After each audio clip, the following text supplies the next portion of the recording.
Good evening, everyone. Welcome to another live Saturday Night Live here in China. Um, it's good to see everyone again. I took a week off last week, deal with some personal stuff, but now I'm back at it.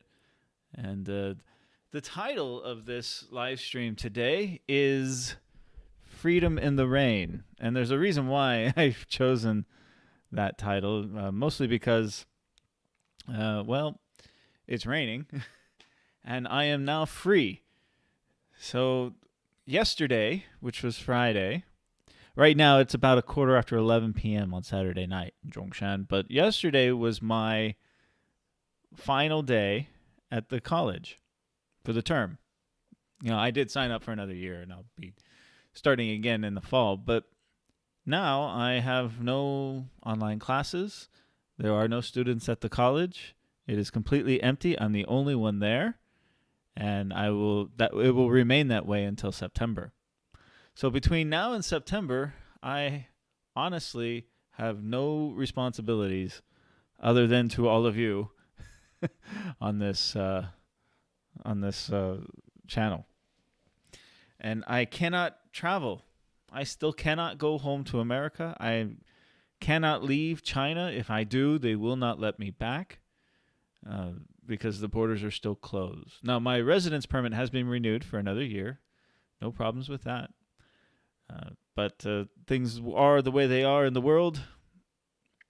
I'm going to be staying around Zhongshan for the near future, at least. Now, they told me that I could travel throughout China if I want to, but I have to be careful about where I go in China because I don't want my health code to change.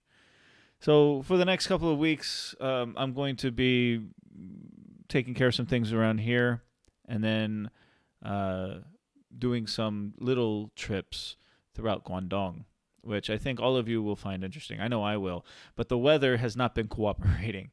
Right now, I'm in Zhongshan, but I'm not in my apartment. I'm in a hotel. I'm at the Westin Zhongshan Gujin. And I've done videos about Gujin before. It is the lighting capital of the world. This is one of the newest hotels in the city of Zhongshan, the town of Gujin.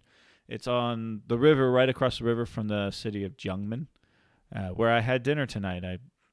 We welcomed back a former colleague who was in Hong Kong, and because some of the travel restrictions between Hong Kong and Macau have been lifted, she was able to come back to Zhongshan and just got done with her 2 weeks in a hotel in quarantine, and she's free.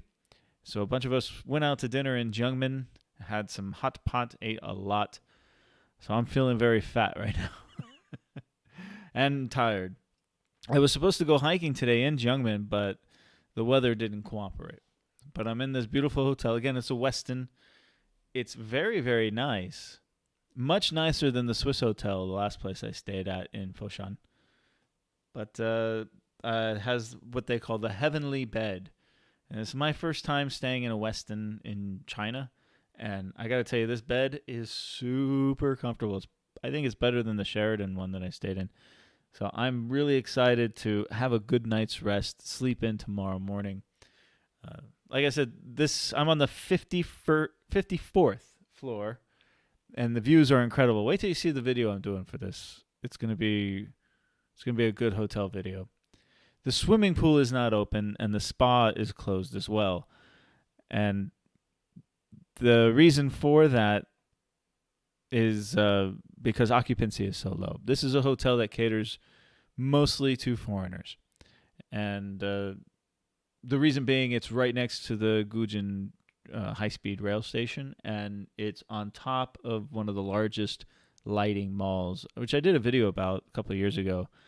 But this is a foreign trade hotel. That's its main purpose. But since there are no foreigners in China right now, the hotel is empty. So I got a great rate, obviously. The fitness center is open, but there's no attendant down there. I mean, I had the whole place to myself. But the spa and the pool are closed because these are expensive facilities to maintain. And if you don't have the revenue, you got to cut back. So even though this is a 5-star property, through and through, wonderful, they are operating on a skeleton crew. They have skeleton housekeepers There's no bellman. Um, like one front desk agent, one person in the restaurant, which had no customers. I will try the food in the morning. It's funny because when I got here, they said, "Oh, we're gonna give you some afternoon tea on the house." I said, "That's very nice of you. Thank you so much." And as soon as I got to the room, they called me up and said, "No, there is no tea because there are no guests." And sure enough, you go downstairs to the parking lot. There's just a few cars because there's a conference on the 7th floor, so there are a few local guests here, but it's a very small little meeting. So for the most part, I have a run of the property. Not a bad thing. I mean, it's super quiet, so I'm pretty happy. So who all is out there, and where are you hailing from? Let's have a chat. Got a lot going on. I don't know what I'm going to do with my summer, guys. I really don't. Just little day trips here and there. Go to the gym every day, I guess. But I can't like travel the way I wanted to. And frankly, I don't have the money to do big expensive trips right now. So I think I'm just going to focus on this channel and my new channel. So I'll tell you about that in a second if you don't know. But happy Saturday night. Cheers. I know a lot of crap's going on in America right now. I have things to say about it, of course. I try not to get political in my channel, but you know, I'm very worried and concerned about what I see on the news. And from what I hear from my friends and family, I've been talking with them a lot lately. I'll look at it like this. When my friends here in China ask me about, you know, hey, what do you think about what's going on? You know, what do you think about troops in the street? What do you think about the protests? And I have spent the last 3 years kind of just defending my country and, you know, defending our way of doing things. You know, I always say that, look, you know, we have our way, you have your way. One way's not better than the other. They're just different. And yes, democracy is messy, but we wouldn't give it up for anything. Our certain freedoms, I try to explain to them what it means to be freedom of speech, you know, freedom to move, freedom to protest, you know, voting, things like this are staples of American society that is often misunderstood by my Chinese friends here. So part of my purpose is to explain to them what it means. And over the last couple of weeks, that has been very difficult to do. I can't defend what's going on because I'm so heartbroken by what I see. And I support, obviously, the protesters. You know, I support what they stand for. I try to explain what it is. It's more than just protesting the death of one man. It really has spawned beyond that, and it's more than just Black Lives Matter.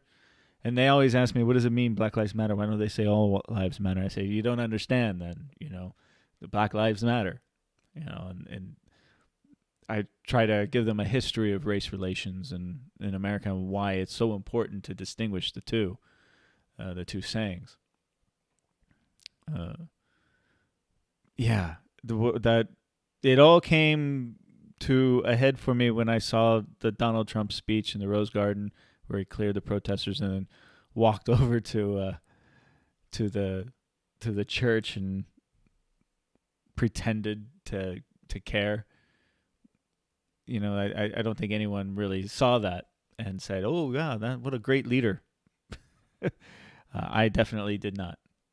I have a video that I'm working on right now. I know I've been talking about it for a couple of weeks, but it's coming out soon. It's Rojo's Rules for Leadership.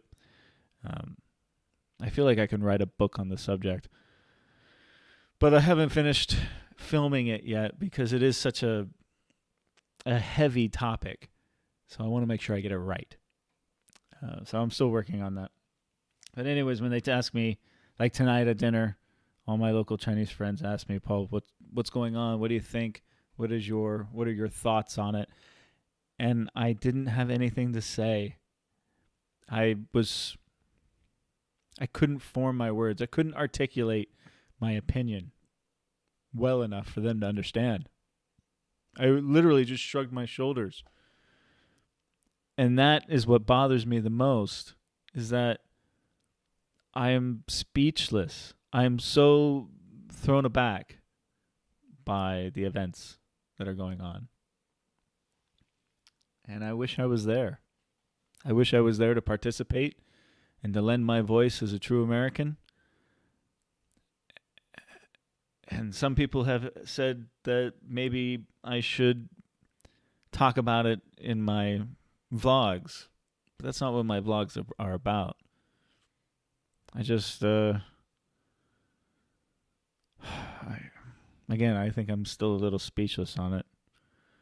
But I'd like to speak with you about it and hear your opinions, and maybe you can help me find the words that I need to explain it to the Chinese here, who have a very big misunderstanding about what's going on. They're confused, and they all look to me and to a few other Americans here to try to explain it to them. And my other American friends are very opinionated about what's going on, but when it comes to trying to explain it to our local friends here, we struggle to find the exact words that are needed.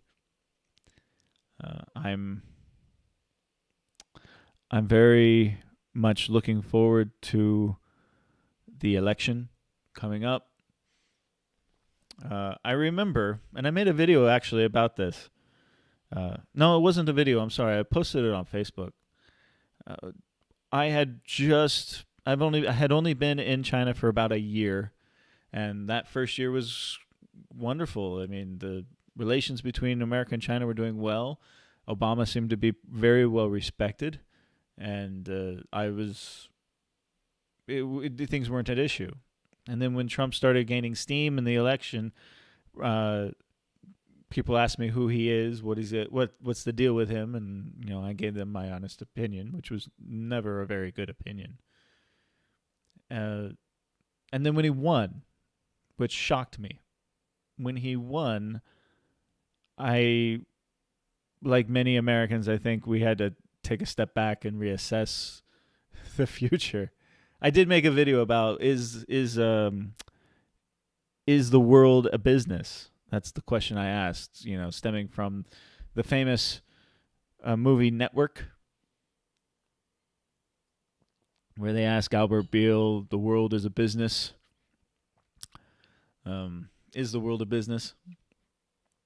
But what I posted on Facebook, I remember that night I went down to my local bar with some friends and started drinking some scotch, some really good scotch, to try to process the events.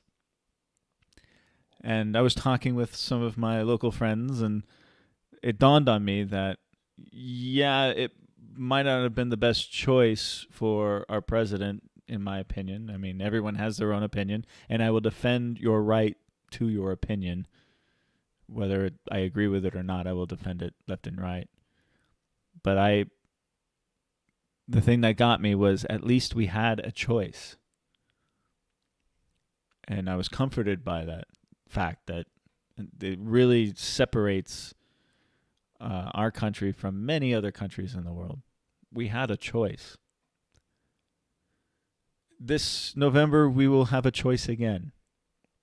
And the ramifications of the choice that we make will, whether it goes one way or the other, will have major effects on the world and major effects on our brothers and sisters here in the Middle Kingdom that I live and I share my life with.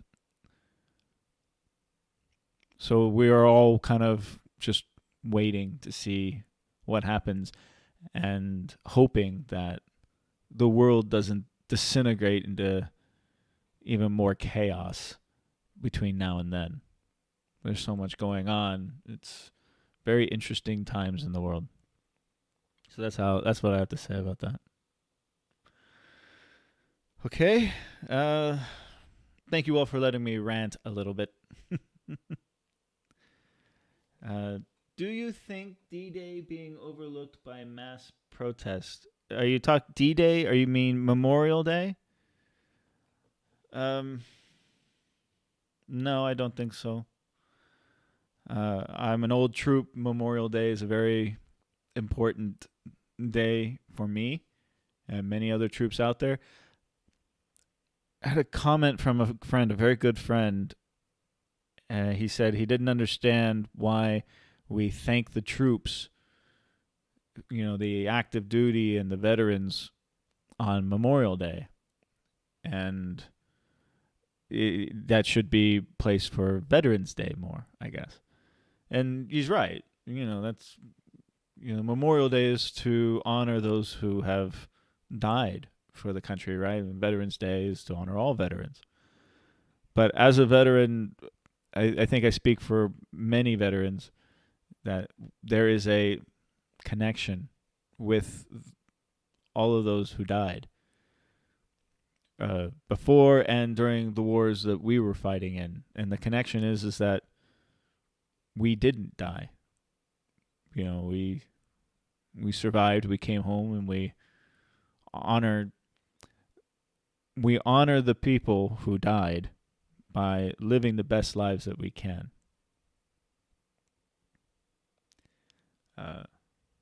I wasn't going to do this, but I'm going to share with you all something very personal. For the last few weeks, you guys know that I haven't been able to go home, and I've been struggling with this idea of not being able to go home to see my family. And I made a video about the hardest thing about living abroad, and that's you're not there for your friends and family when they need you, but you need them the most. And now it seems like it's definitely almost nearly impossible for me to go home right now. I don't even think I can get a flight home. My grandfather passed away on Memorial Day. And we as the family, we all saw this coming. Obviously, he was 95 years old. We can all just pray for such longevity in our lives, right? My grandfather was a World War II veteran, tough guy, tough man, Marine. He was all over the Pacific. I don't have the exact specifications. My father sent it written down, and I was debating if I was going to read it or not. I actually don't have it in front of me, but he never told me stories about his time in the war. I always heard them through other people. But he was at Peleliu in Okinawa, and he drove amphibious tanks onto the beach. And something like, the first days of the battles at Peleliu, 70% of his company were killed.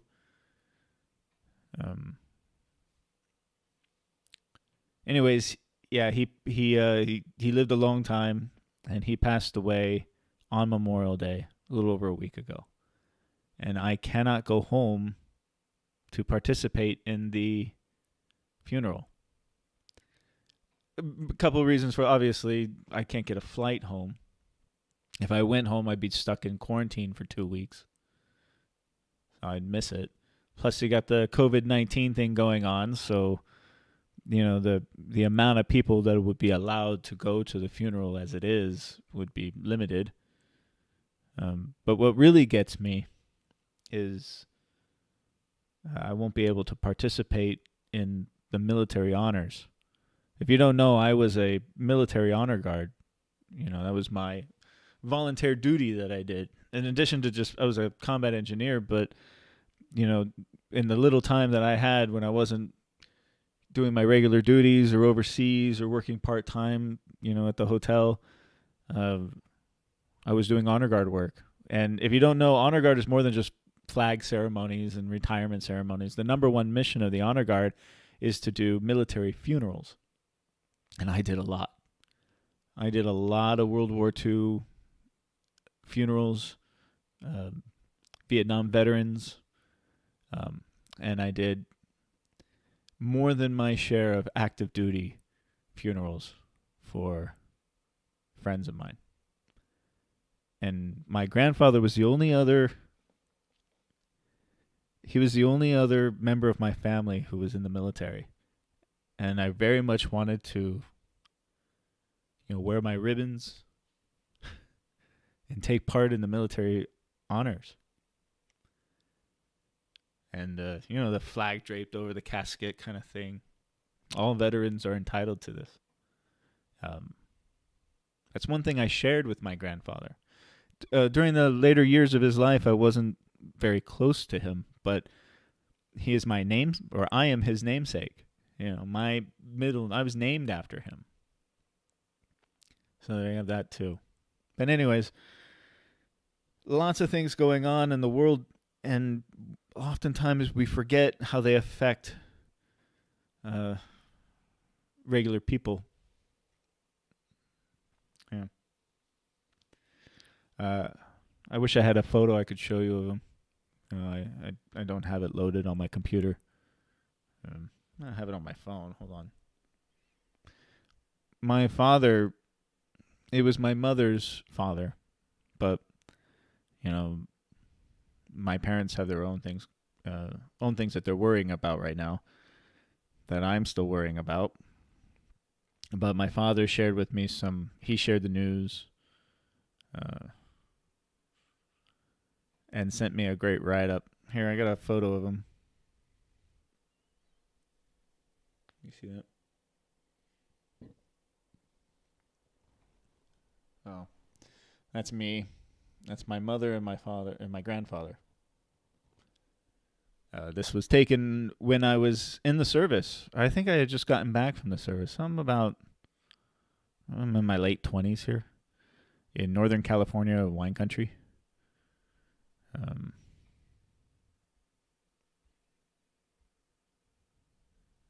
Yeah, here.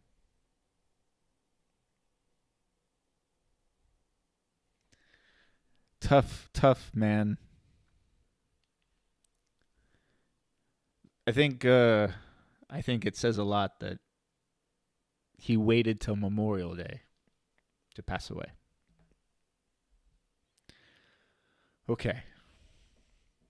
I have another sip of beer.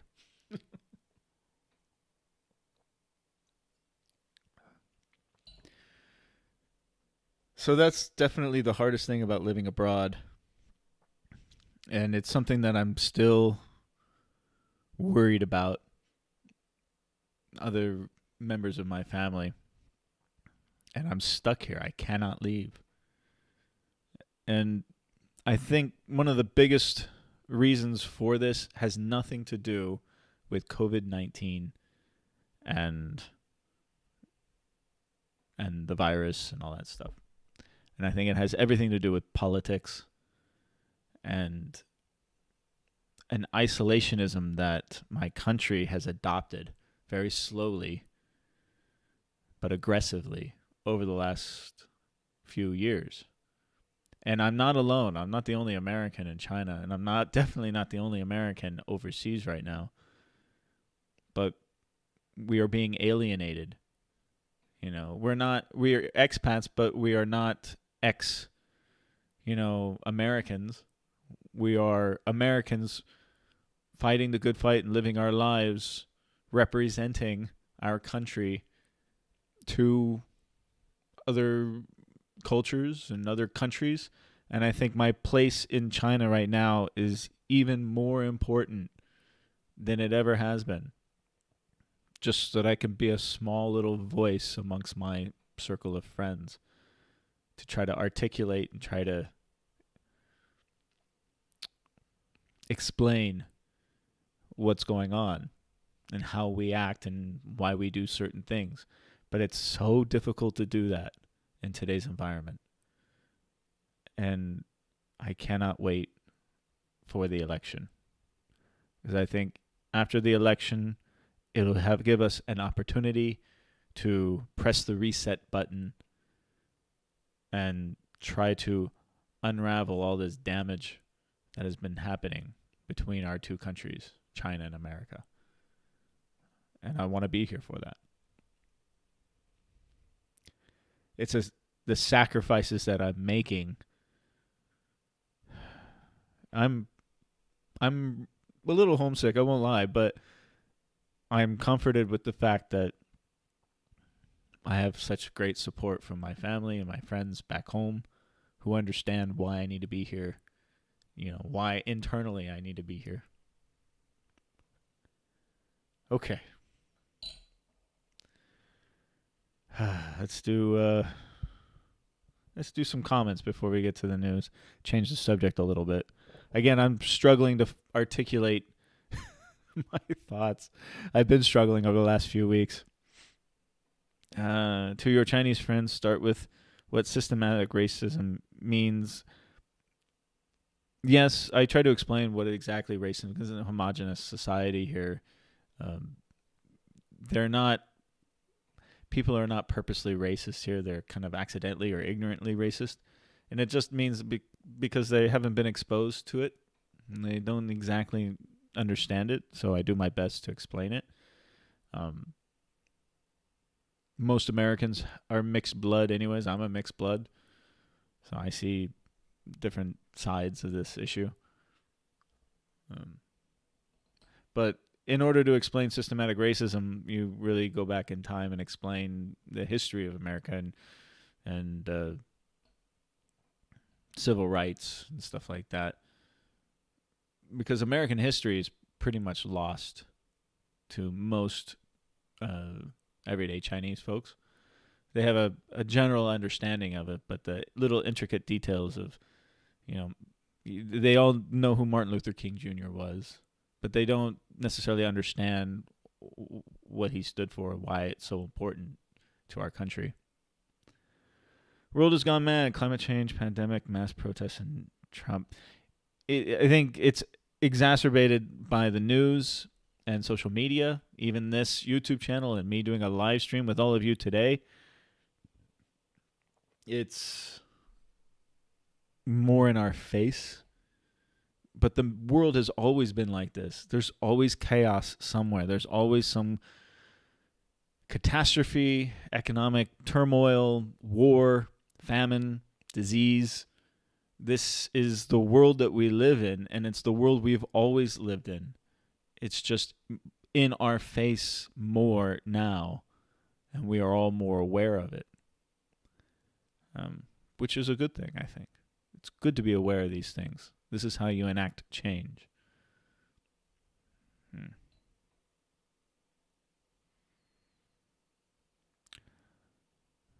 Jacob says, I'm depressed to live here in the States at the moment. Sure, we can vote in November, but the Democratic Party has nominated another less than fit candidate. I respect your opinion, Jacob.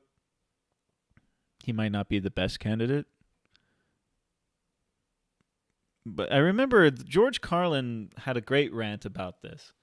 He said, we always complain about our leaders. We always complain about our senators, our congressmen, mayors, governors, police chiefs,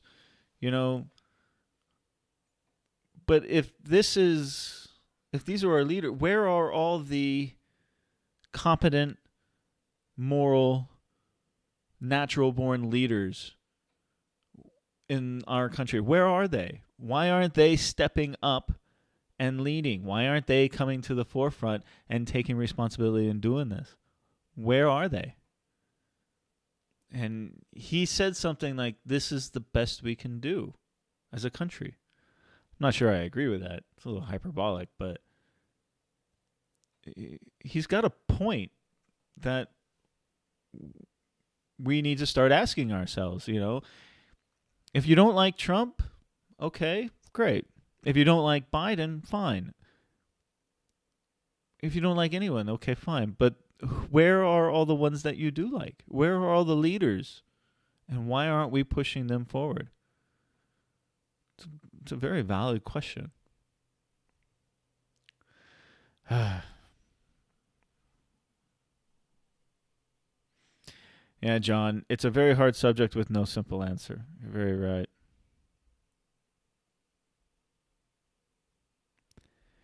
And that's one of the things I try to do is I try to find the answer. You know, speaking with you, speaking with my friends. Oftentimes when I film my videos and I'm just walking through the park, I'm ranting random thoughts as they come out, trying to find the answers. That's the whole spirit of my channel. The whole spirit of Walkabout is growth and trying to find the answers. I don't know everything. I don't know jack shit. And especially about China. You know, I've been here for many years, and if I stayed here the rest of my life, I still wouldn't know it all. But it's that journey, it's that exploration of finding the answers. Because nothing in this world is black and white. Nothing. Everything is gray, shades of gray. There's nuance to everything, and understanding and articulating that nuance is the challenge, and I thrive on that challenge. Says, let's hope your family is safe and sound in Southern California. I have rioting and looking around me here in San Francisco Bay. My family's very safe. They're in a small town in Southern California. They have other things they need to be concerned about. They're not getting involved in protests and stuff. They share their opinions with their friends and family. They discuss, they debate. I debate with them. That is the best we can do, and I'm happy that we're doing that. We're not sweeping it under the rug and not talking about it. Talking about it is a good thing. Debating about it, having disagreements, trying to convince people this is what democracy is. This is what we celebrate. This is the great clash of ideas. It's messy, it's slow, but it's our way, and we wouldn't give up our way for anything.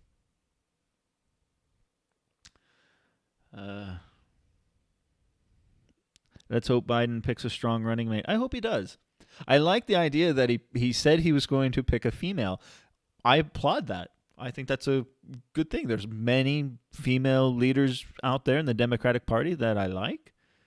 They're not perfect. Nobody is perfect. But, you know, someone mentioned me, why not Michelle Obama? Just an idea.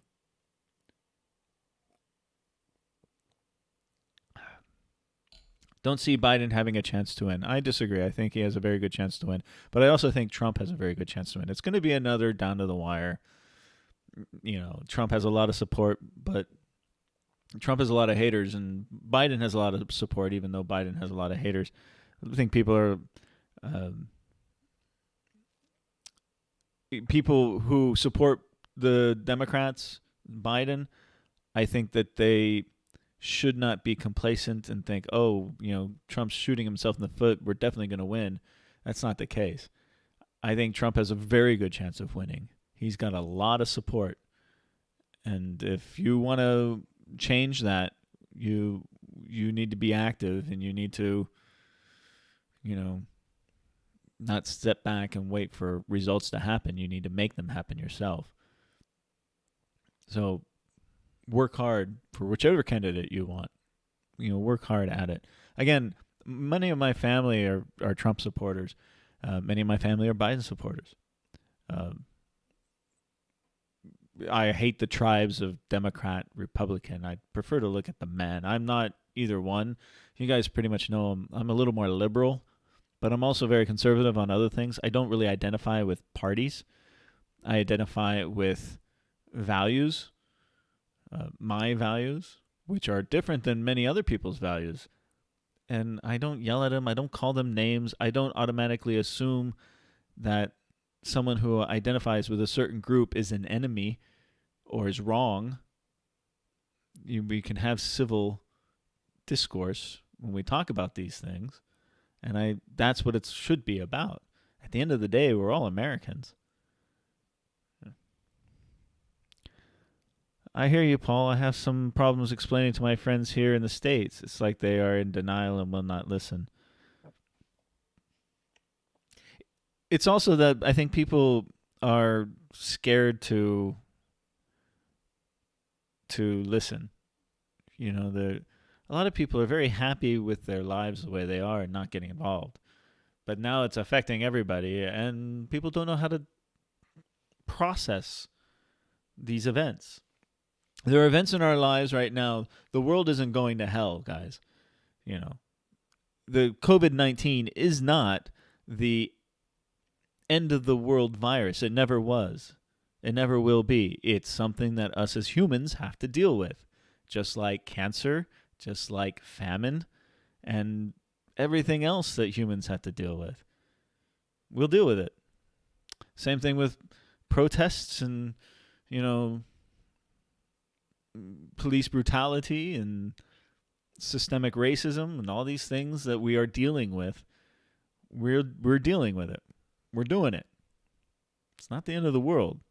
Change will happen because we will force it. That is the beautiful thing about democracy. And I never really understood that until I came to a place like China and seen the differences. Again, one's not necessarily better than the other. I will never say that. They're just different. And I can see those differences, and I understand them a lot more now. We should celebrate those differences. Both the Chinese and Americans should celebrate our differences. It's a clash of ideas. We need to understand each other more. Read Sun Tzu. Okay.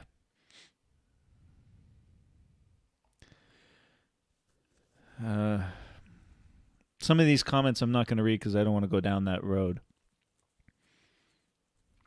They don't have the money. They can raise the money. Why the Christian right are so supportive of Trump? Can't tell you. I have no idea why. The best people can't afford to run. They can raise the money. If you got a good idea, you can be grassroots and you can get there. They don't necessarily have to run for president, but they can run for local office. They can run for, alderman. I don't give a shit. That you start somewhere. Obama was a community organizer, then a state senator, then a real senator, and before you know it, he was president. It didn't take him very long. Trump was not in politics. He actually did not spend too much money to be elected. So there's, in comparison, if you are charismatic and a good leader and smart, I don't see why you can't assemble the masses and go for it. I don't know why they don't do it. Yeah. And I'm sure many of you know some names out there that might make good leaders for our country. If you do, send me some. I'm sure love to talk to them. Some competent moral leaders did show up in the primary, but they lost. They'll do it again. They'll try again. I agree. I had my eye. I liked a couple of other people in the primaries. I really liked Pete Buttigieg, to be honest with you. I thought he was really interesting. I think it was easier to identify him with him because he was younger. He was a veteran. I just think he had more ideas that were stabilizing and with the times now. But he's not gone forever. He'll be back. And all of them will. The riot's been boiling for a long time, ever since the LA riot and the recent Georgia killing of Ahmaud Arbery. I think the protests right now are a bunch of things. You're right. I think that this was just a spark, but everyone agrees that it's more than just the killing of one man. It was a spark of kindling that's been sitting around for a long time. And with the economic problems in America right now and all the other issues going on in America, people are protesting for a lot of different reasons. And I support it. 100%. You don't see people protesting in the streets here. That's not true, actually. I'm sorry. I actually saw a protest once here. It was outside of a bank. And I took a video about it. It was in Guangzhou.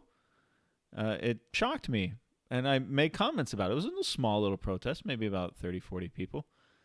But the police showed up. They let the people protest and chant, and then a couple hours later, it was done. Everyone went home. I didn't think you could do that here, but yeah, it does happen here. Uh, I think the problem is our country isn't ready for real change. Biden still represents the old guard in many ways. Bernie thought it's necessary to agree with his views, scares people. Yeah. It's funny that you say that you think that the country isn't ready for real change. I disagree. I mean, I think the protests are a prime example of the fact that people want real change. I think people are frustrated with the status quo. I know I am. There hasn't been very much change in America.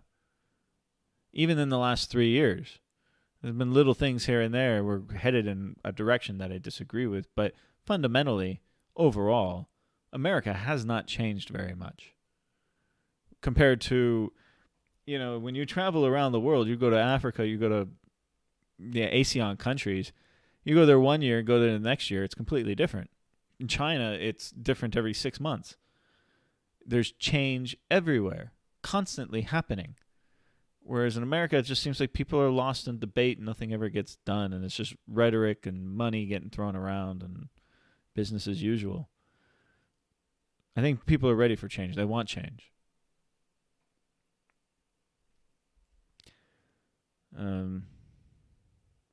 Michelle O would be seen as a gimmick. To some people, maybe. She's a smart woman. She's... I think she'd make a decent running mate. Maybe not the best, but just an idea. Throw it out there. Michelle doesn't want it. Yeah, I don't think she wants it either. That is true. Paul should run as American president. Thank you. I do not want to be president of the United States. I'm not a perfect man. I think I have too many skeletons in my closet. And, yeah. I'm actually, to be honest with you guys, even though, I have a YouTube channel, I do these live streams with you guys. This is very therapeutic for me.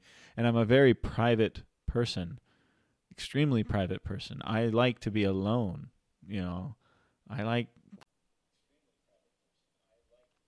Okay, I think I'm back. Yeah, these things get dropped off sometimes. I believe I'm back. Okay, good. Yeah. Sorry about that. It's part of life living in in China. Sometimes the connection gets lost. But someone asked me if I was planning on running for public office, and my response was, I'm smart enough to know that I'm not smart enough to be a public leader. It's not my role in life. So, that being said, okay, what else we got? I'm going to skip over some of these comments, guys. I'm sorry. There's a lot of them, and I kind of want to move on to something else, to be honest. Best change would be to reduce the government across the board. That's a very American value, is distrusting government and small government. I disagree. I think that just a blanket, smaller government across the board is very dangerous. I think government is important in some cases and should be increased and decreased in others. I think it needs to be more strategic and more surgical and more efficient. Just blanket saying government's the problem is incorrect, in my opinion. Government is required and needed for many, many reasons. I'm not anti-government. Well said. Just different. We should embrace the differences. Jay Yin, thank you for agreeing with me on that one. This is something that I've been trying to explain to a lot of people out there that really, really blame China for a lot of stuff. They're very anti-China. They're very anti-globalization. And it's aggressive. And it's it's something that people I don't think understand very much, and how connected the world is now. This is modern times. We can't retreat behind a wall. We should be reaching out and embracing the world as a whole. Everyone should be doing that. And yeah, there are differences, but those differences are a good thing. They're color. I mean, look at America. What makes America so great is our differences. It's the color, you know. It's wonderful. And it's not just with popular culture, it's not just with, ethnicities, it's not with foods, it's with everything, and that includes political and economic systems. One's not necessarily better than the other, they're just different. What one country does works for them, and what one other country does works for them. You can share best practices, you can share downfalls. Nothing is perfect. But embracing those, it's like when I go on a date with a girl here, kind of like a local Chinese girl. Obviously, very different cultures. Okay, and a lot of people are scared by that. I'm not. I embrace those differences. I want to learn. I want to teach. I want to debate amicably. And somehow you can meld commonalities, which we actually have a ton. If you just retreat behind a wall and lob grenades at each other, that does no good to anybody. We are better if we come together. We are better if we share. We're better if we work together. In the Saturday, if you saw the Saturday show, everyone's calling it That Saturday Show, right? My friend Fernando called it that in a video, That Saturday Show. I would love to be part of that show. For all you guys out there, I would love to be part of that show. I think those guys are smart guys, and I would love to debate and discuss the issues of our times with them on the show. I think it'd be wonderful. So send them messages, send them emails. Say, you got to get Paul on the show. Got to get Paul on the show. I would love to be a part of it. I know those guys. I know them on WeChat. All the China YouTubers seem to know each other. We're all in contact with one another. We're all very friendly with one another for the most part. But yeah, they were talking about the decoupling of China and America and how it's not going to be a good thing, and it won't be.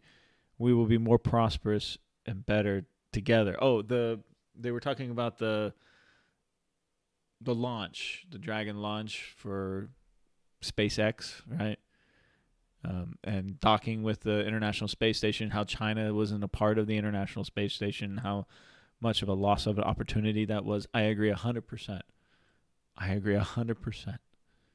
An international endeavor, the International Space Station, we can share it. And I think it was Lee Barrett who made a great comment on the idea that science is a equalizer. Science, no matter what culture you're from, is shared. Water boils at the same temperature as in China as it does in America. That's something we can share. That's a elementary point, but why can't we share science? Why can't we share discovery, scientific discovery, such as the International Space Station? It's a lost opportunity.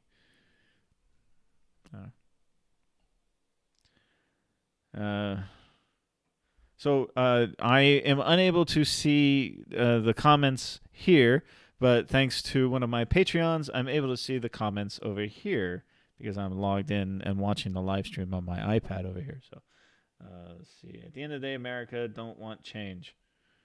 I disagree, Shar. I think at the end of the day, Americans want change. That's why you're seeing all the protests now. There's a big part of America that doesn't want change, that they're scared of change. And, those are valid voices, and those are voices that need to be heard and discussed. But a great deal of America wants change. That's why you're seeing all the crap going on there right now. Wow, what movie is this? I'm sorry. There's a movie on. It's Death Race Beyond Anarchy. Bunch of like half naked ladies dancing. Sorry, it distracted me. Uh, Regular and sensible people don't get elected into office. I think it's a little. I think there's lots of sensible people in office. I think it's more difficult to be a public leader, public figure, uh, elected public figure than most people realize. It requires compromise and understanding that you're not going to please everybody and you're going to let some people down in order to get things done, and in order to try and get things done. Other corrupt guys in there, yeah, of course, there's a ton of that too, but I think that we give politicians more crap than they deserve. It's not an easy job. It's not an easy job, and these are very smart people for the most part. And yes, that includes Trump, by the way. I'm not a fan of Trump. I disagree with a lot of what he says, but I will acknowledge the fact that the dude has the most difficult job in the world. He's not going to please everybody. He's got a course that he follows. I disagree with that course, but it's a course that he follows, and a lot of people agree with that. You can't discount those voices. You need to talk and engage those voices. And it goes both ways. If you're a Trump supporter and you look at, so-called commie liberals who are trying to, bankrupt the country with, free handouts, I hear that a lot. You can't discount those voices. Those are American voices. Those are brothers and sisters, and you need to engage them. We need to find compromise. Again, retreating behind your walls doesn't work.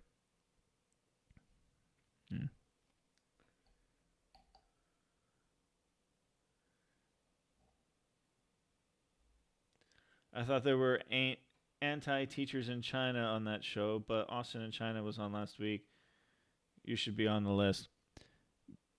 There are no anti-teachers on that show. You're talking about the Saturday show.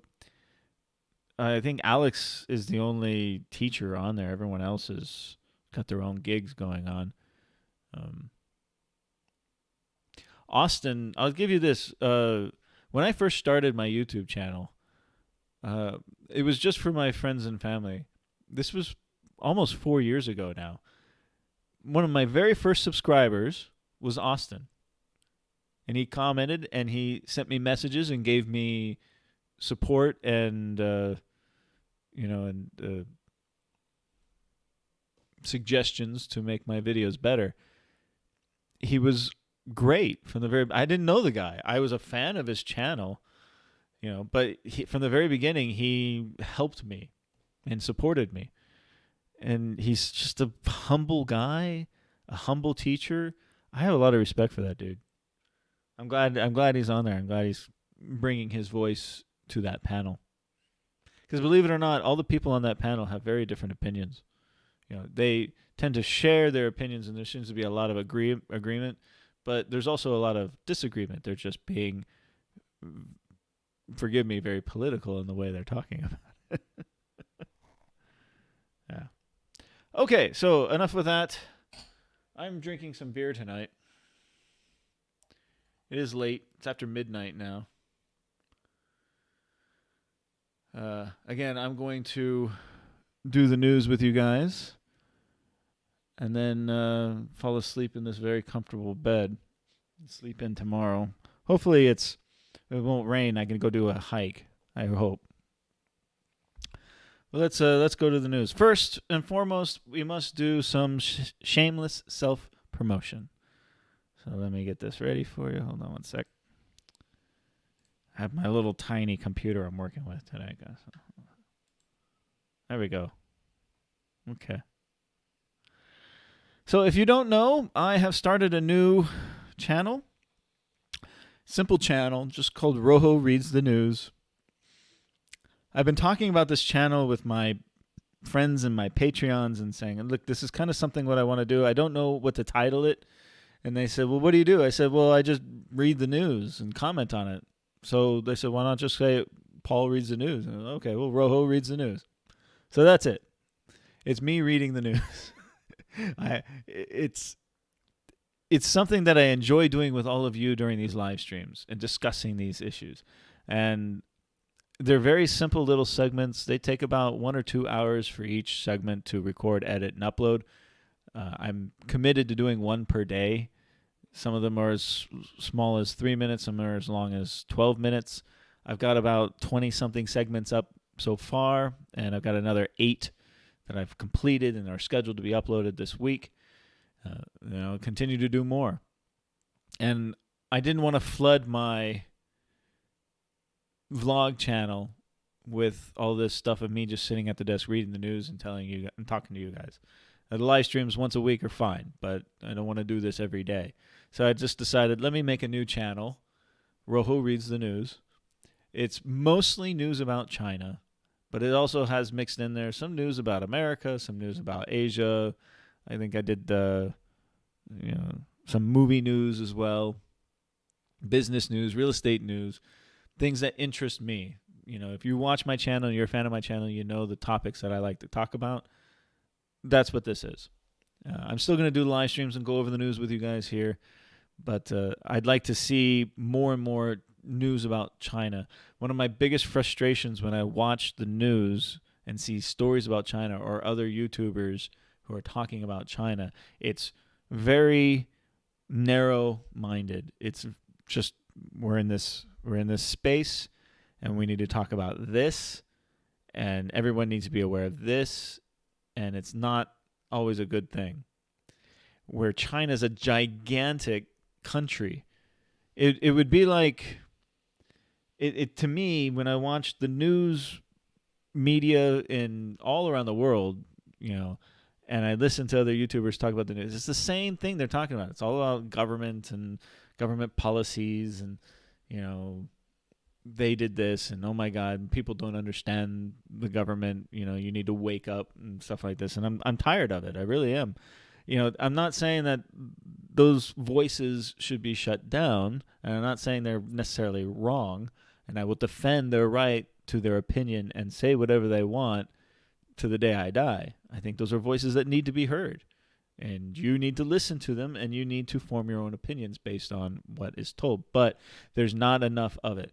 It doesn't expand beyond that narrow little path that is permeating Western media. And what I'd like to do is expand on that and show essentially that China's enormous. Everything that happens here isn't necessarily bad. In fact, there's more good than bad happening here, in my opinion. And I want to share these little stories. Little good stories, bad stories, whatever. It doesn't matter. But there's stories that are not being shown or seen to the YouTube audience, a Western media audience, and show it from the perspective of someone who actually lives here and lives through it every day. So that's kind of the focus of this channel. Again, please go over, subscribe, watch a couple. You don't have to watch every segment. I don't expect you guys to.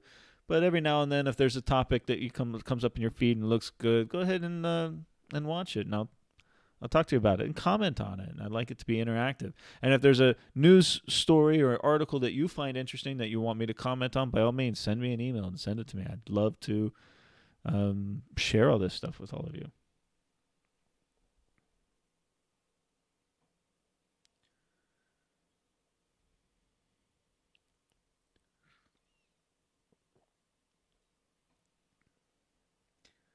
Says one sentence. Oh yeah, Guelo's made comments like, "People who came to China to teach don't know China like they do." That's an unfortunate statement. I know Guelo, by the way. I've chatted with him a couple times.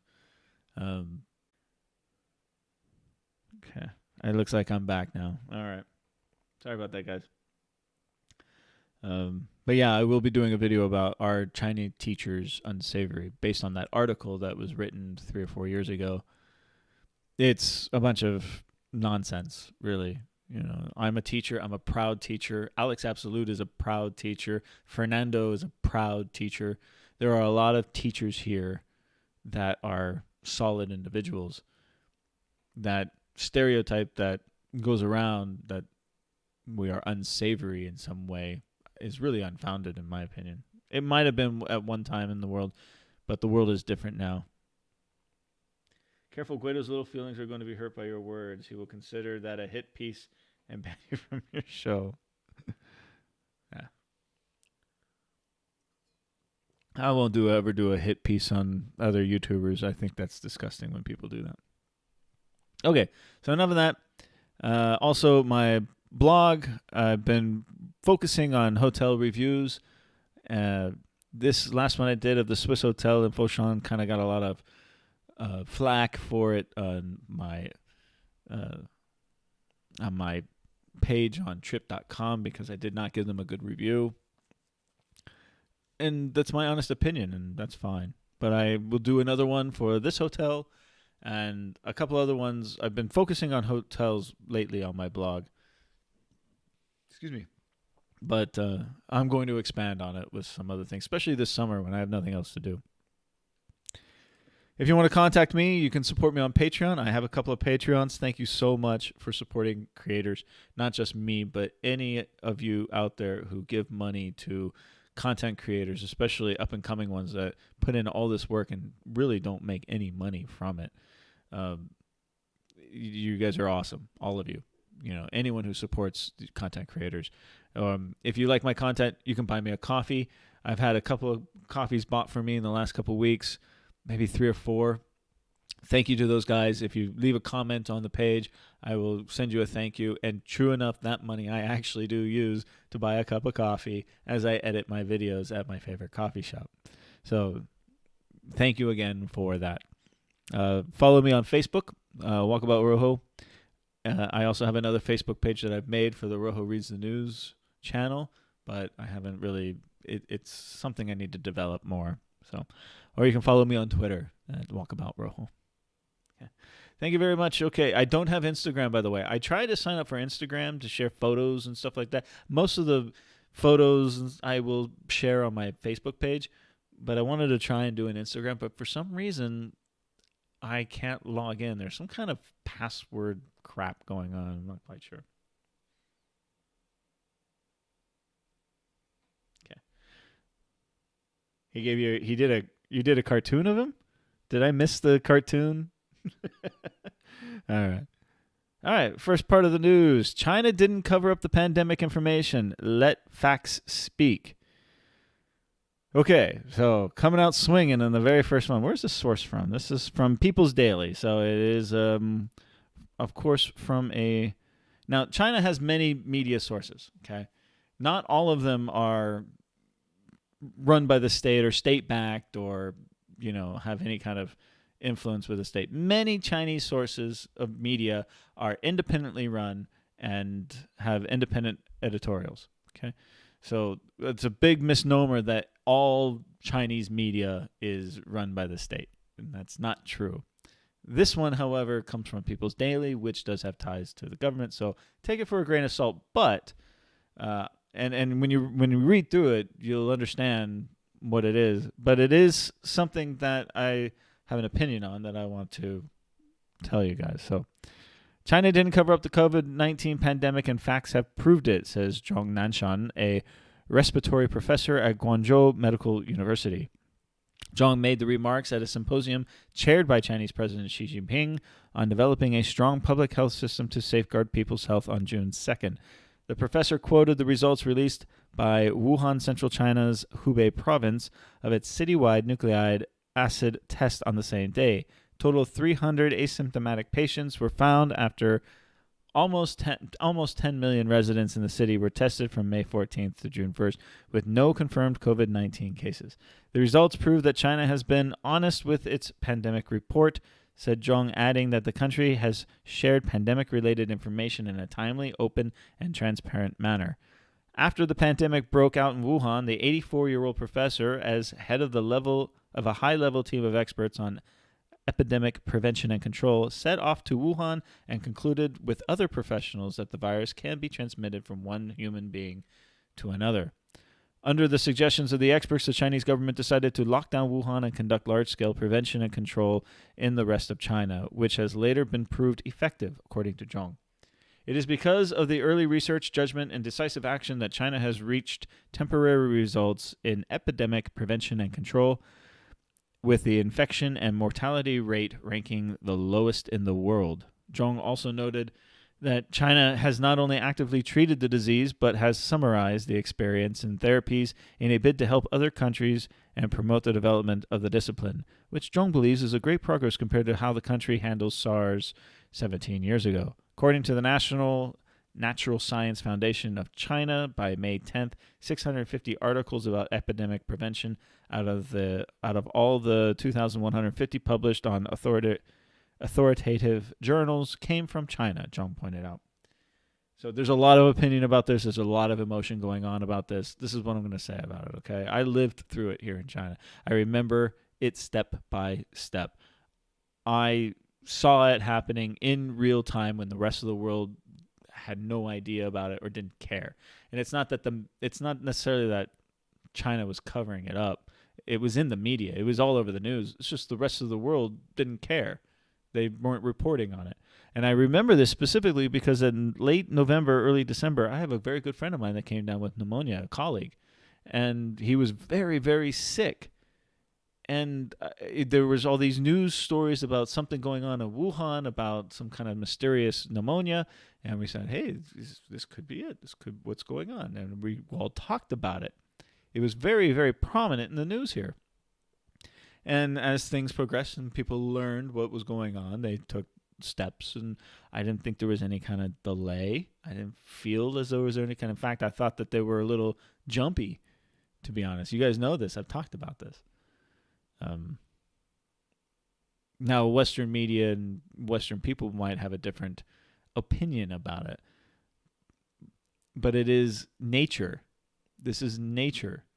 And it's something no one has ever seen before. And I'm not defending China necessarily. What I am doing, though, is pointing out the fact that people are comparing China to perfection. And I think that's unfair to do that. Yeah, mistakes are made, but yeah, it wasn't perfect. A lot of bad things happen as a result. It wasn't perfect, but you can't compare anything to perfection. So that's all I'm going to say about this. Okay.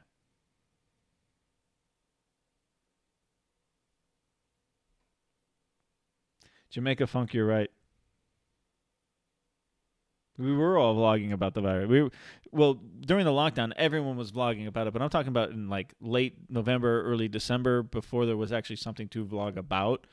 We were all aware of it. We were all discussing it. It was kind of like one of those things at lunch. Hey, did you hear about it? There's something going on in Wuhan. Like 4 people are sick. This is like around Thanksgiving time. Like, oh yeah, I did hear about it. I saw it in the news. Yeah, but it wasn't like a big thing. It didn't become a big thing until a few weeks later.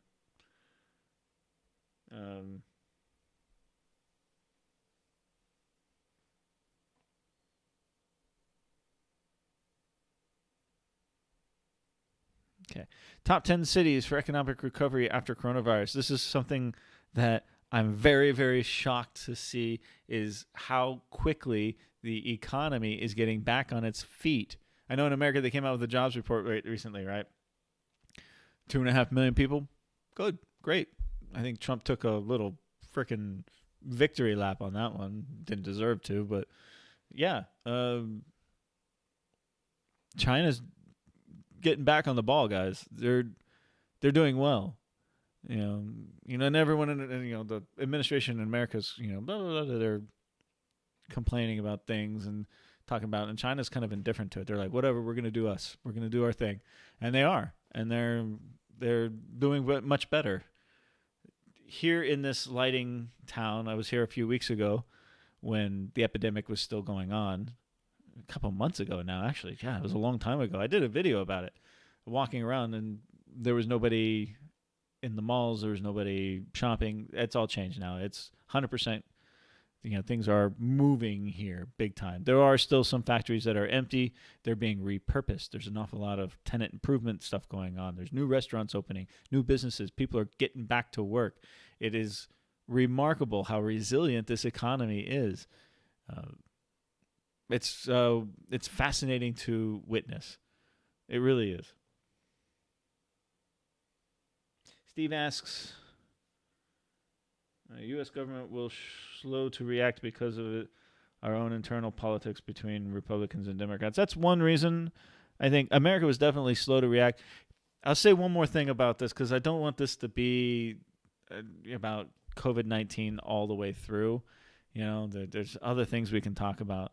In fact, I might save this article here for a different time. But I remember when Trump shut down travel from China, right? He said, okay, no more travel from China. That's not exactly true. He said no more Chinese nationals. So you have a Chinese passport, can't come in. But what he doesn't understand is how many Americans live in China and the surrounding Asian nations.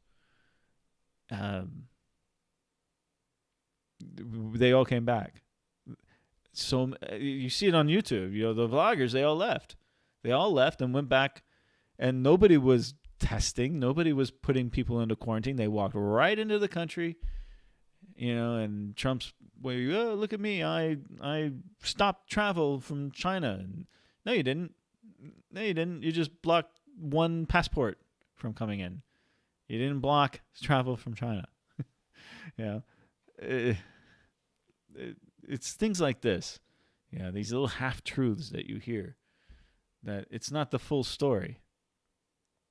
Here's another thing to think about. I don't know if you've ever done this. If you travel to and from America to China, if you travel to and from America from China, you'll notice this when you go to San Francisco Airport or Los Angeles Airport. And I know this because I'm an English teacher too. Okay. When you get off the airplane and you go through immigration, there's two areas, right? You have U.S. citizens and you have foreign nationals, right? And they kind of get separated.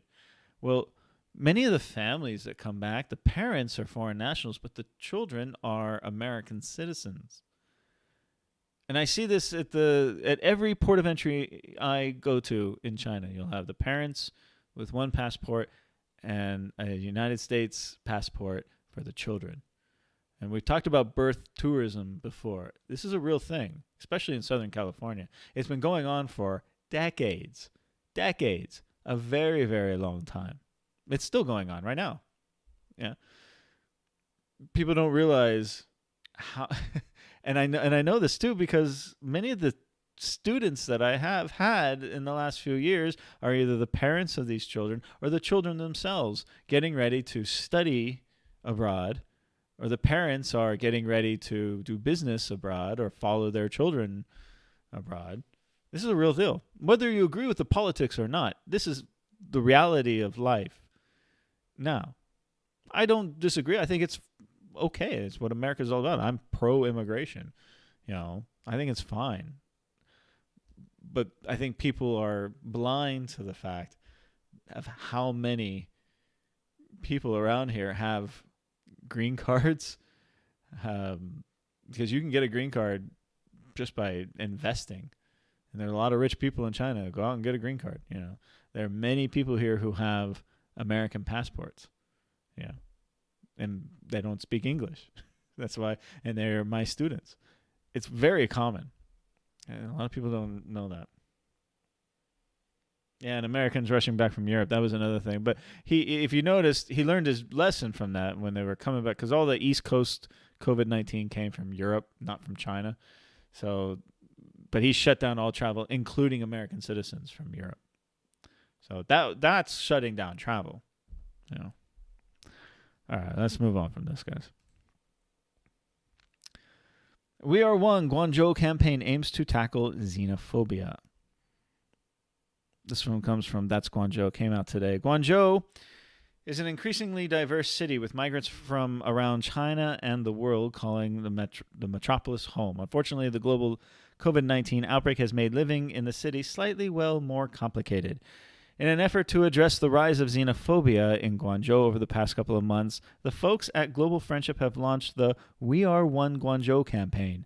The purpose of the campaign is to have people share their experiences and provide constructive suggestions to help Guangzhou move beyond this period in a more united way. We saw this a lot with the Africans in Guangzhou and how they were discriminated against very poorly, by the way, in mostly in Guangzhou because there's a large African community in Guangzhou. I think every person I talked to hated that. I thought it was a disgusting act and what was going on. All my local Chinese friends. So it was just some policies that came down, and it happened again, by the way, even here in Zhongshan, a few weeks after that, with the South Africans being rounded up and put into quarantine for no reason that anyone can see, and they got apologized to, and they were let out a couple of days later, and everyone seemed to be in good spirits about that. So things like this are needed, and I think it's a good thing. And it's one of the things, by the way, that a lot of China YouTubers try to convey is that, we've experienced moments of xenophobia and racism. All of us have, including me. And I've talked about those moments. But that is not indicative of what daily life is like here. It doesn't mean it happens all the time. We are under constant pressure, and many of my black friends here will say the same thing. So this is why our voices in the YouTube community are important, to show that it's not black and white. Everything is very gray. Everything is nuanced, and what happens in one McDonald's doesn't happen in every McDonald's in China. It's a disgusting thing, and it needs to be pointed out, and that's why I think campaigns like this are a good thing. I think the government and public authorities should use flyers, TV, and screens to promote no discrimination, solidarity, and even race is equal to help people understand the pandemic better. Reads feedback from one submitter.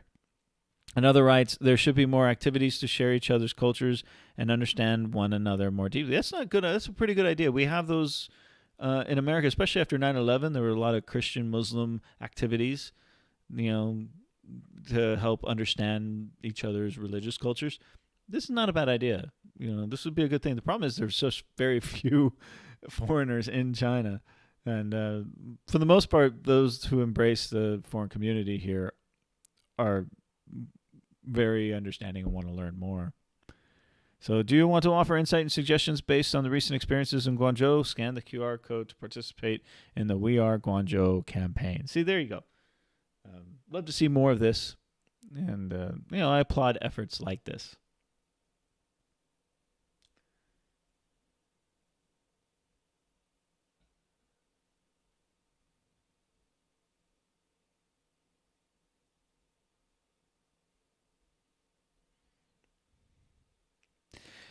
Yeah, Jamaica got a point. Chinese in Zambia were even discriminated against local Zambians in Africa. Chinese were calling Zambians foreigners in Africa. That's because to that community. I mean, if I go to America and I go to a Chinese community there, they'll call me a foreigner.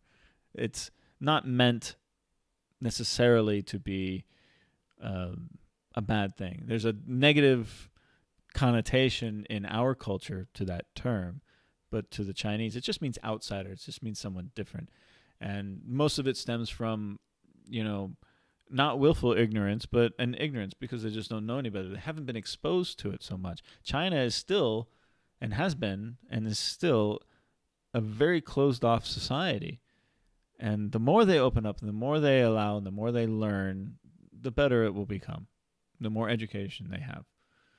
It goes with me too. I mean, the more it opens up and I learn, the better I will, have relationships with people. So that's my belief on that one. Okay.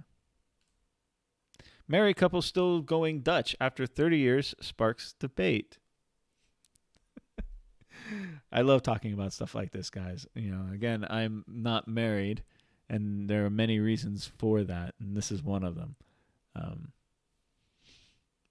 And it's funny because I come from a family that is, my parents have been married for 50 years, and they're more in love today than they ever have been. It's really a wonderful romance story that they've got. Um, and I've talked with them, and I asked, one of the things they do is they keep some of their money separate, so they don't argue about money so much. So going Dutch, I think, is a good thing. An elderly couple in North China who have been married for more than 30 years have captured the attention of netizens on Chinese social media after news outlet The Paper reported on how they split all their finances. The debate that followed the Wednesday report showed that the going Dutch lifestyle is not the preferred choice for most married couples. About it, one of my earliest videos, I was a video about me not staying in a hotel, but staying in an apartment above this giant mall that had this aquarium. And this aquarium was famous, or made famous many years ago by what they called the saddest polar bear in the world. And apparently it was a very horrible experience for this polar bear, who has since been moved down to Tainlong Ocean Park in Zhuhai. And I've seen that bear in Zhuhai, and that bear is not right. That bear has issues. The behaviors of that bear are much different than that of the other bears. I mean, he's isolated. He acts very, very strangely. Yeah. So, Walruses parade around Guangzhou Mall. This is the thing. Okay, so to celebrate Children's Day, shopping malls might usually call in clowns or giant mascots. This year in Guangzhou, though, shoppers were treated to an impromptu walrus show inside the mall. A netizen posted a photo on the shocking scene on Weibo yesterday, which shows the walrus surrounded by spectators on the second floor of the Grand View Mall. That's it, in the city's Tianhe district. It's in the glitzy, glamoury part. It's the mall. It's the Marriott Hotel is there. It's one of the richest parts of the city, which is home to the controversial Grand View Aquarium. That's the aquarium with the world's saddest polar bear. The mall has a score of 2.5 of 5 on the Google reviews, with many netizens calling to boycott the shopping center for inhumane practices and conditions at the aquarium. I've not been to the aquarium. I've never been there. I've never been inside, but it makes up like half. It makes up like half the mall. Grand View Aquarium is really disgusting. There have been reports of abuse of polar bears before. Another netizen added, a place famous for animal cruelty. The original Weibo poster was outraged by the scene and has already filed a complaint via the Guangzhou Public Service Hotline. That's 12345. Which is the media source here, contacted Grand View Aquarium twice to inquire about why the walrus was outside of its enclosure, and the staffer told us that doesn't happen. The walruses are always inside the aquarium. The mall's animal attractions first made headlines back in February 2016 when the aquarium was criticized for the beluga exhibit's dirty water. I remember that. Yeah. A dead grouper floating in the tank in the tiny whale shark enclosure. Animals Asia, a Hong Kong-based animal welfare organization, stated that at the time that the conditions of the Grand View Aquarium were horrifying and described the attraction as a prison for animals. The zoo's polar bear exhibit drew international outcry the same year, dubbed the world's saddest polar bear by numerous media outlets and animal rights groups. Pizza, the bear, made headlines in June 2016 when a video footage surfaced showing the large Arctic animal living in appalling conditions. The video stirred calls for the boycott of the facility and led to the creation of an online petition demanding the aquarium's closure. Walruses are blueberry animals, often found near the Arctic Circle, and usually spend 2/3 of their lives in the water, according to the China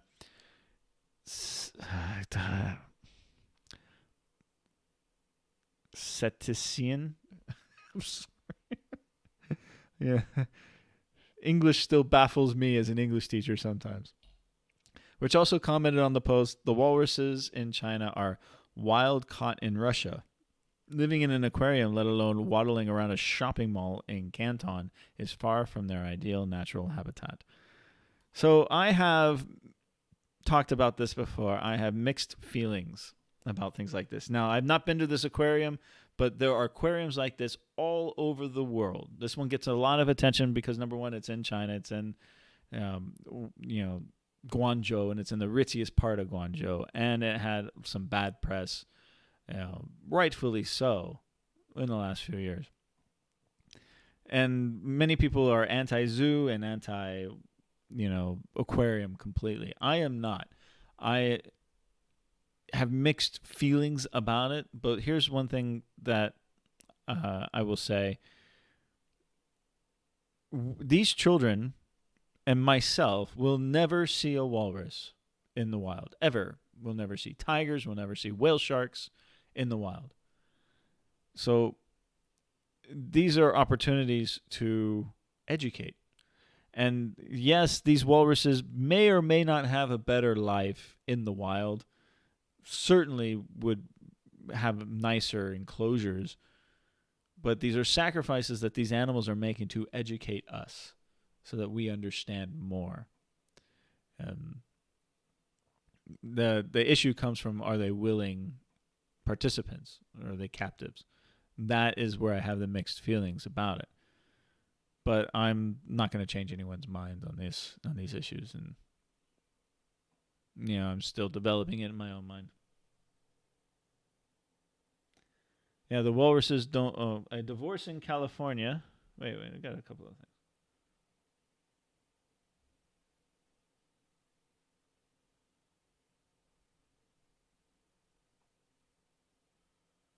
Okay, please don't argue with each other, guys.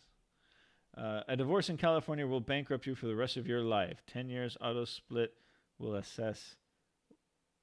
split all assets, including your pension. Yeah, that's why I'm not married, Shar.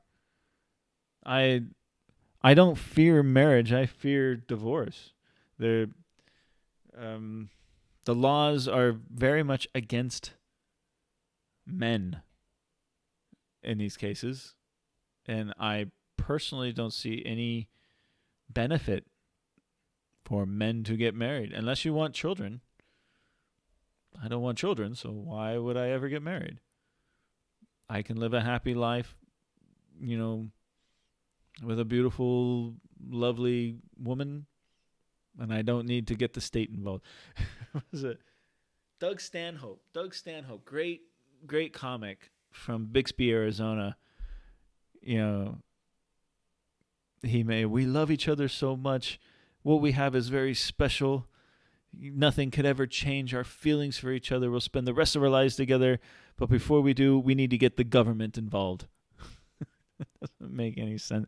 It never made any sense to me. It still doesn't. And Trevor Noah had an interesting take on this too. He's also not married, but he's not anti-marriage, but he's not 100% sure that cohabitation is the natural state of human beings. And he says even if he did get married, he probably will have a separate house with his wife. And when you tell people that, they go, "What? That makes no sense," because it's against the social norm, right? But his argument for it made great sense to me. When two people live together, they fight, causes problems. You can get married, start a partnership, even have children. Doesn't necessarily mean you need to live together, right? Does it? I don't know. Again, I'm not married, so. A lot of good comments here. I'm not going to go back into the African and racism thing.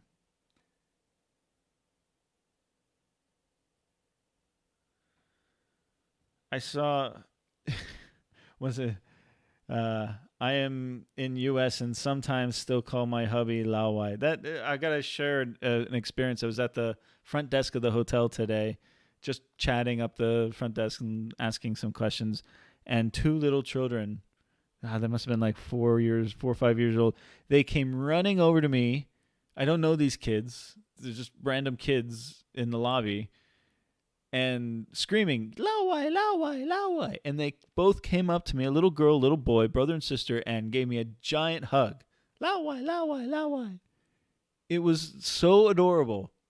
And I wish more people saw that. And that happens, things like that happen all the time. There are some children that are a little scared of me. They go, "Ooh, Lawai." But most children are excited. And "Lawai, Lawai, Lawai. Welcome to China." It's so adorable.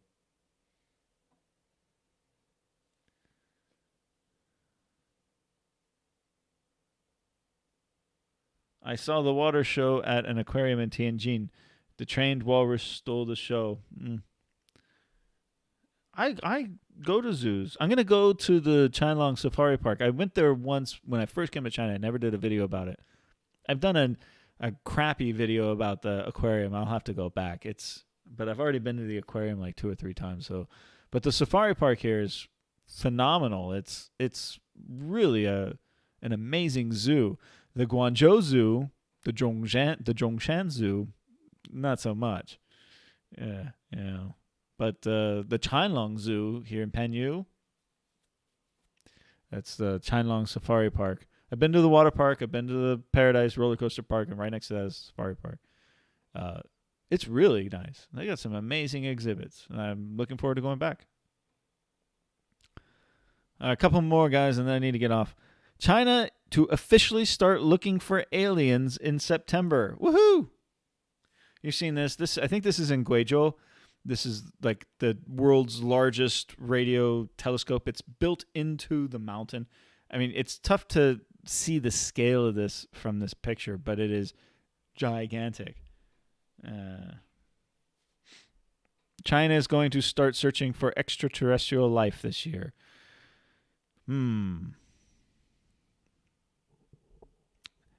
A chief scientist leading China's search for extraterrestrial intelligence, SETI, says the massive 500-meter aperture spherical telescope will officially start its hunt in September this year, according to the state-run news outlet Science and Technology Daily. So this is 500 meters across. Half a kilometer? Jesus.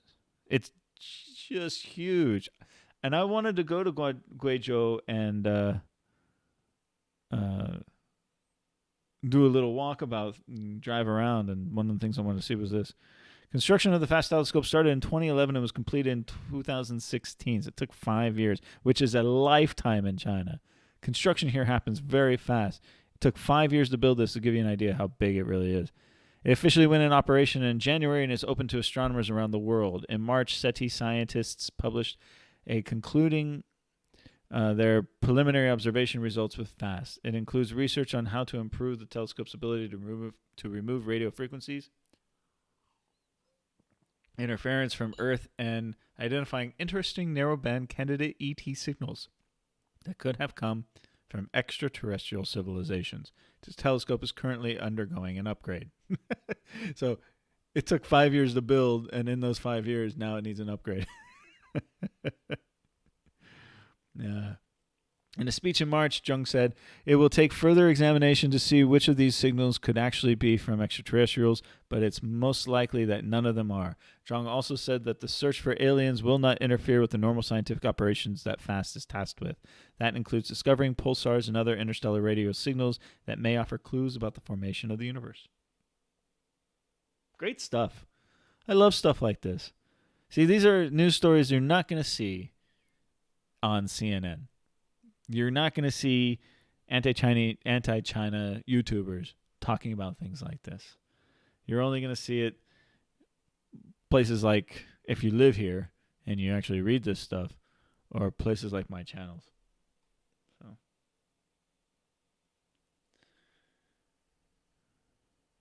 Steve says there's no intelligent life on Earth.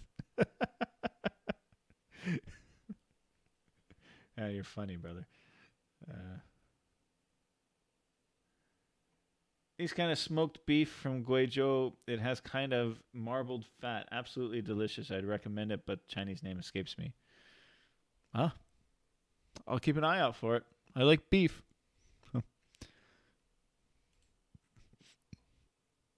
China considers street vendors' return to boost the economy.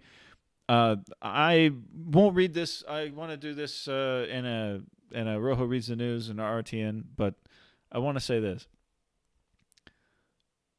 Street vendors throughout the world help fight poverty. Help fight homelessness. They give a path for upward mobility. This was pointed out to me by a local friend of mine here. I like street food. I don't eat street food very much because, quite frankly, it's a little dodgy and I don't like to get sick. But every time I've eaten it, I've never gotten sick. The only time I've gotten sick here is food that I cooked myself. So the street food is not, and it's delicious and it's wonderful and it's everywhere. And certain cities are now banning street food. You've seen it in a couple of my videos where I'm going to look for some baozi and the cops come and they shut out all the vendors down. But a person of low economic standard can start a jianbing stand and make a living. Can chop up some pineapple and sell it to you. So I applaud street vendors. I think it's a good thing in a society. I think it's a good thing in an economy, and I hope that people can embrace street vendors. Okay, I'm going to have to talk about all this stuff some other time. So maybe I'll talk about this stuff in a future RRTN because, guys, it's 1 a.m. and I'm exhausted. I had a big hot pot dinner tonight, and yeah, I'm exhausted. So with that being said, do you have any other questions before I leave, guys? You guys are off talking about Africa and racism and stuff. I'm sorry I got on that topic. I was a little more political than I normally am in today's live stream. I feel like as though I had to. It's kind of the elephant in the room. We got to talk about some of this stuff. Okay, but remember, read what you can, form your own opinions, listen to people who disagree with you, and clash those ideas. That's what it's all about. But until then, I'm going to get off and get some shut eye. Thank you all, everyone, for joining me, and I hope to see you again next week and in my